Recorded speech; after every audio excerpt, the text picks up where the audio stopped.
السلام علیکم ورحمۃ اللہ وبرکاتہ۔ الحمدللہ وکفا وسلام علی عبادہ الذین اصطفیٰ، اما بعد۔ محترم بزرگ اور دوستو، آج کا موضوع آخرت کے بارے میں ہے۔ رسول اللہ صلی اللہ علیہ وسلم نے فرمایا، جب کسی انسان کا انتقال ہو جاتا ہے، یعنی وہ مر جاتا ہے، تو اس کو جب قبرستان لے جایا جاتا ہے تو وہ مردہ کہتا ہے، مجھے کہاں لے جا رہے ہو؟ اگر وہ مردہ یعنی وہ انسان نیک ہوتا ہے تو کہتا ہے، مجھے جلدی آگے بڑھاؤ۔ میرے بھائیو، بزرگوں، دوستو، سوچنے کی بات ہے کہ جب بندہ نیک ہے، اس کو کندھوں پر لے کر جایا جا رہا ہے قبرستان کی طرف، تو وہ کیا کہہ رہا ہے کہ مجھے جلدی آگے بڑھاؤ۔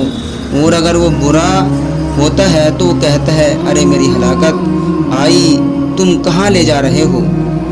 اس کی آواز کو جن اور انسان کے سوا اللہ تعالیٰ کی تمام مخلوقات سنتی ہے۔ اگر اس کی آواز انسان سن لے تو بے ہوش ہو جائے۔ اندازہ کیجیے میرے بھائی بزرگوں، دوستو، یہ رسول اللہ صلی اللہ علیہ وسلم نے بخاری شریف کے اندر ارشاد فرمایا ہے۔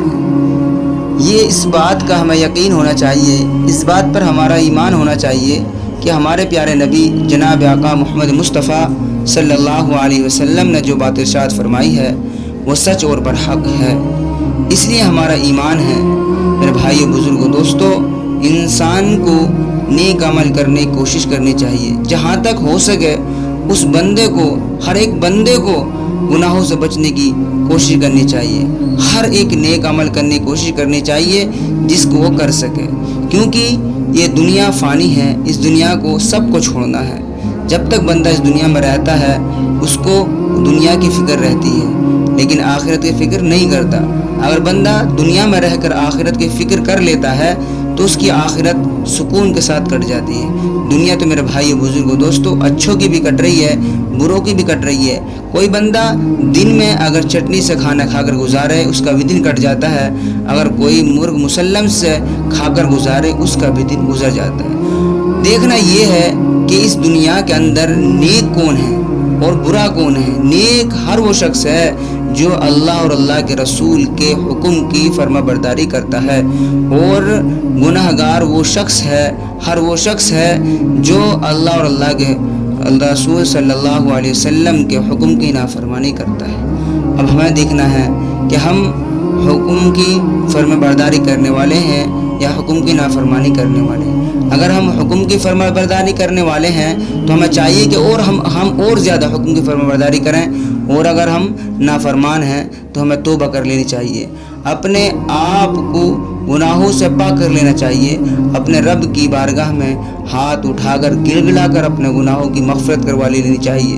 میرے بھائی بزرگوں، دوستو، یہ قبر کے اندر جب بندہ رکھا جاتا ہے تو قبر اس کے اندر سے، جو قبر کے اندر رکھا جاتا ہے بندہ، قبر اس سے کہتی ہے کہ تیرا آنا نامبارک ہو۔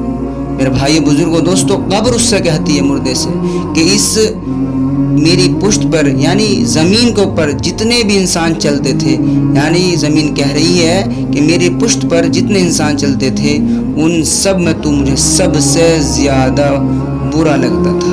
میرے بھائی بزرگوں، دوستو، اندازہ کیجئے کہ گناہ گار بندے سے کیا کہہ رہی ہے قبر کہ جتنے انسان میری پشت پر چلتے تھے ان سب میں تو مجھے سب سے زیادہ برا لگتا تھا۔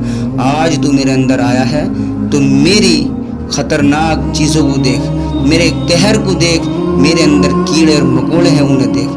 میرے بھائی بزرگوں، دوستو، رسول اللہ صلی اللہ علیہ وسلم نے ارشاد فرمایا کہ دونوں ہاتھوں کو ہاتھ میں ڈال کر فرمایا کہ اس طریقے سے قبر دائیں پسلیوں کو بائیں پسلیوں میں گھسا دیتی ہے، یعنی بھینچ دیتی ہے۔ اور اگر کوئی نیک بندہ ہوتا ہے اس کو قبر کے اندر رکھا جاتا ہے، قبر خوشی کے مارے اس سے کہتی ہے کہ میری پشت پر جتنے انسان چلتے تھے ان سب میں تو مجھے سب سے زیادہ محبوب تھا، سب سے زیادہ اچھا تھا۔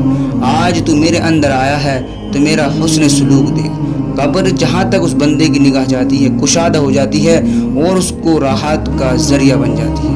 میرے بھائیو بزرگوں، دوستو، اندازہ کر لیجئے اگر اس دور میں، اس گئے گزرے دور میں اگر 1 یا 1.5 گھنٹے کو لائٹ بھگ جاتی ہے، ہم اندھیرے میں بے چین ہو جاتے ہیں،